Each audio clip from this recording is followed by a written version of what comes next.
मैं फिर से कहता हूं, सीएए ये देश का कानून है, पत्थर पर लकीर है, ये वास्तविकता है, ये लागू होगा ही होगा और इस चुनाव के पहले होगा। यूनिफॉर्म सिविल कोड सिर्फ भारतीय जनता पार्टी का एजेंडा नहीं है। भारतीय जनता पार्टी का एजेंडा तो है ही।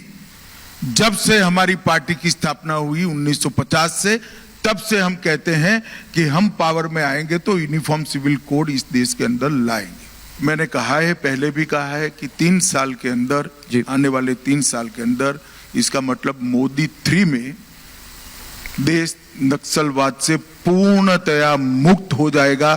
इसमें कोई संशय रखने की जरूरत। 3 साल मोदी ने अगली पारी का टारगेट सेट कर लिया है। हर बड़ा मुद्दा, हर बड़ा फैसला मोदी करने वाले हैं। जल्द ही सीएए लाने की तैयारी है, तो अगली पारी में यूसीसी से लेकर कई चौंकाने वाले फैसलों की बारी है, क्योंकि 24 में 400 पार वाली मोदी की जीत बड़ी भारी है। Bureau report, Republic Bharat. आपने सुना कि रिपब्लिक समिट में गृह मंत्री अमित शाह ने क्या कहा, और बड़े फैसलों का ये अगली सरकार होगी, क्योंकि वो कह रहे हैं कि 34 तक नरेंद्र मोदी को हटाने वाला कोई नहीं है। मैं बता दूं, मेरे साथ यहाँ सुशील पंडित जी हैं, राजनीतिक विश्लेषक हैं, कश्मीरी एक्टिविस्ट हैं और खुलकर अपनी बात कहते हैं। मेरे साथ यहाँ पर जब मैंने आपको ये भी कहा कि अमित शाह आज रिपब्लिक समिट में बोले, तो उन्होंने जो बड़ी बातें कही हैं उस पर बात करने के लिए रोमेश सब्बरवाल जी हैं, कांग्रेस के नेता हैं, प्रीति पांडे जी हैं, राजनीतिक विश्लेषक हैं, आप अक्सर महाभारत में उन्हें देखते हैं, हाजी महमूद अंग्रेज हैं, इस्लामिक स्कॉलर हैं।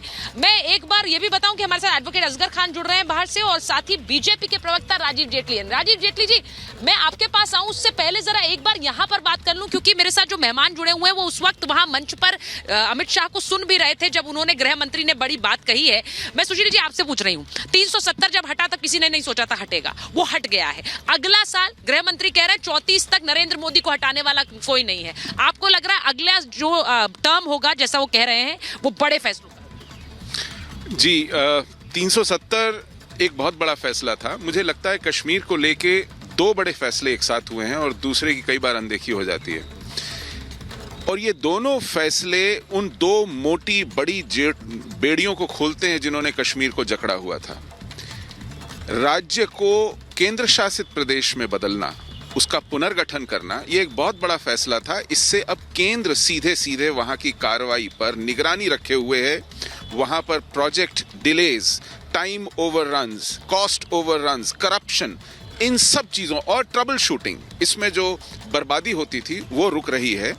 तो व्यवहारिक रूप से धरातल पर अगर कुछ होता दिख रहा है 370 हटने के कारण, वो ये भी है कि राज्य का पुनर्गठन हुआ है और अमित शाह का गृह मंत्रालय स्वयं उसको रोजमर्रा की दृष्टि से देख रहा है। और 370 का जाना तो एक सैद्धांतिक रूप से उस व्यवस्था का जाना है जिसने स्वायत्तता के नाम पर वहां एक प्रपंच रचा हुआ था। वहां एक विकृत व्यवस्था जारी थी जो कि जिहाद को कश्मीर सौंपने की तैयारी जैसा लगता था। तो इन दोनों के हटने के बाद कश्मीर ने पिछले 4 साढ़े 4 साल में जो देखा है, उससे लगता है कि आने वाला भविष्य इस सरकार को और बड़े फैसले करने की, क्योंकि इससे बड़ा फैसला आप सोच नहीं सकते थे। बिल्कुल नहीं सोच सकते। और इतना बड़ा फैसला ये कई बार एक मनोवैज्ञानिक बाधा बन करके बैठ जाता है अन्य बड़े फैसलों को लेने में, लेकिन ये जो हिम्मत देता है, हौसला देता है, तो अन्य बहुत से बड़े फैसले अब बहुत त्वरित गति से होंगे और ये देश देखेगा, उनकी इंतजार करेगा। बड़े फैसले बहुत त्वरित गति से होंगे उन्होंने कहा है, और आज तो गृह मंत्री ने हिंट दे दी। उन्होंने हिंट क्या दे दी? उन्होंने सीधे सीधे कहा कि चुनाव से पहले सीएए आ रहा है। उन्होंने ये भी कहा हमारी प्रतिबद्धता है यूसीसी के प्रति, नक्सलवाद 1 साल में खत्म।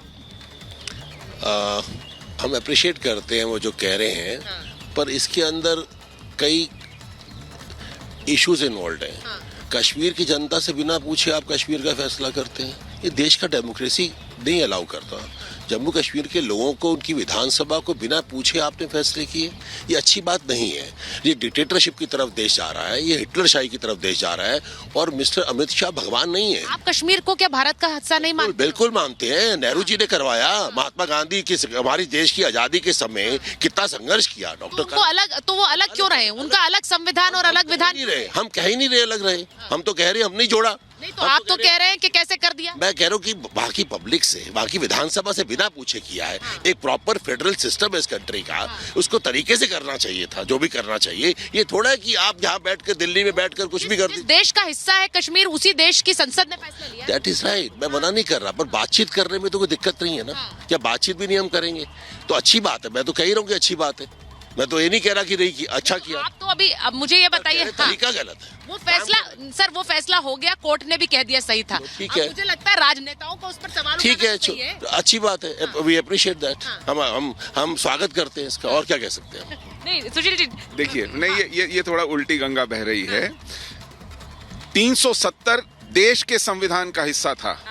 देश के संविधान पर किसी भी तरह का निर्णय लेने का एकमात्र हक भारत की संसद को है। एग्जैक्टली। और वो भारत की संसद ने लिया। कोई विधानसभा देश के संविधान का फैसला नहीं करती है। और ये देश की संसद चुनी हुई है। यहाँ पर डिक्टेटरशिप कहाँ से आई? ये जनता के मत को व्यक्त करने वाली हमारी सर्वोच्च सार्वभौम संस्था है। और इसलिए इसका लिया हुआ फैसला किसी भी दृष्टि से, किसी भी एंगल से कहा नहीं जा सकता कि ये तानाशाही है, किसी ने अपनी मर्जी से कुछ कर मैं दिया इसलिए है। कह रही हूँ क्योंकि आज प्रधानमंत्री नरेंद्र मोदी थे वहां, वो श्रीनगर में थे और 370 हटने के बाद पहुंचे हैं। अब ये बात हो रही है कि क्या और बड़े फैसले लेंगे अपने थर्ड टर्म में। मैं राजीव जेटली जी एक बार आपसे पूछ लेती हूँ जल्दी से, जरा बताइए। आज अमित शाह ने, गृह मंत्री ने हमारी रिपब्लिक समिट से कहा है कि सीए लागू होने वाला चुनाव से पहले हो जाएगा। बहुत बड़ी खबर उन्होंने दी है। हाँ सुचित्रा, अगर आप इस बात की तरफ ध्यान दें कि हमने जो भी वायदा किया उस वायदे को हम निभाते चलते हैं। अरे कहीं मखौल बनाया गया, हमारा मजाक उड़ाया गया भगवान राम मंदिर के ऊपर भी, लेकिन हमने वो वायदा भी करके निभाया। 370 एक ऐसा विषय था जिसके ऊपर हो ही नहीं सकता। पूरा देश छोड़िए, सभी राजनीतिक पार्टियां दिखा करके राजनीति करना अपने आप एक बड़ी चुनौती होगा भारतीय जनता पार्टी। लेकिन 370 को भी हमने हटा करके दिखाया। अरे इसको भी छोड़िए, आप ये देखिए, अगर कोई व्यक्ति, कोई राजनीतिक पार्टी इस बात को कहता है कि भारतीय जनता पार्टी के उठाए हुए कश्मीरियों के लिए बेहतर नहीं है, तो आप इसका अंदाजा लगाइए कैसे कश्मीर की कल्पना को करते हैं। अब वही कश्मीर चाहते हैं जिस कश्मीर के अंदर बर्फ की चादर के अंदर, सफेद बर्फ की चादर के अंदर खून के धब्बे नजर आते हैं। क्या ये वही कश्मीर चाहते हैं जिसमें बच्चों के ऊपर, हाँ, बच्चों की उंगलियां जो है वो टिगर के ऊपर रहती हो? क्या ये वही कश्मीर चाहते हैं? 127% यहाँ का मेडिकल एजुकेशन का बजट बढ़ा दिया गया, यहाँ किसानों का बजट बढ़ा दिया गया हो, इंफ्रास्ट्रक्चर का बजट बढ़ा दिया गया हो, मेडिकल कॉलेजेस आ रहे हो। ठीक है राजीव जी, आपकी आवाज नहीं आ रही है मुझे ठीक से। मैं आपके पास वापस आ रही हूँ, आपका ऑडियो जरा क्लियर करा देती हूँ। मैं वापस यहाँ पे आ रही हूँ, आपका ऑडियो ठीक करा के वापस आ रही हूँ। मुझे एक बात बता दीजिए, प्रीति जी आज कहा है सीए पर स्पष्ट बात कही है, चुनाव से पहले लागू हो जाएगा। तो अब नो इफ नो बट वो वाली बात है ही नहीं, लागू होने वाला है, चुनाव से पहले होने वाला है। यानी वो तीसरे टर्म का इंतजार नहीं कर रहे हैं। वो ये नहीं कह रहे हमने 2019 में देखा था, बड़ा फैसला 370 का जीतने के बाद आया था, यहाँ वो इंतजार नहीं कर रहे हैं। सीए से पहले मैं कश्मीर में बोलूँगी, जो लोग ये बार बार बोलते हैं, आज कश्मीर की तस्वीरें आ रही हैं, जो वीडियोस आ रहे हैं, उसमें मुस्लिम महिलाएं ये बात कह रही हैं कि हम बहुत खुशकिस्मत हैं कि हमको प्रधानमंत्री मोदी जी जैसा प्रधानमंत्री मिला है।